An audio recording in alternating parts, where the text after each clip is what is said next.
My name is Ajai Ammachathram. I'm the program director and associate professor in the Hospitality, Restaurant, Tourism Management program. Okay, welcome inside. So we're going to take a more personal, close tour here. These two are faculty offices, and we have more faculty offices all the way till the end of this corridor. This is our conference room. So it can hold up to 8 people. So this is going to be some booths here for students to sit, relax. And here we are. This is more lounge space for students with an amazing art wall. And this is what connects the hotel and the academic space.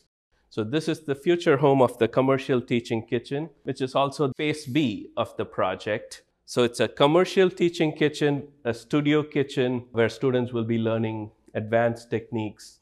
This is a high-tech classroom designed for the future.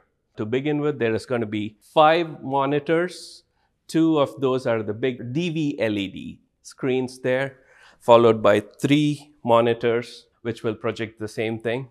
This class can accommodate up to 100 students. This space has been built with an idea of keeping it a multi-utility space. So that's it with the tour. I hope you will come back again, hopefully when the place is done and the classes will be starting here in August. Please come and check us out.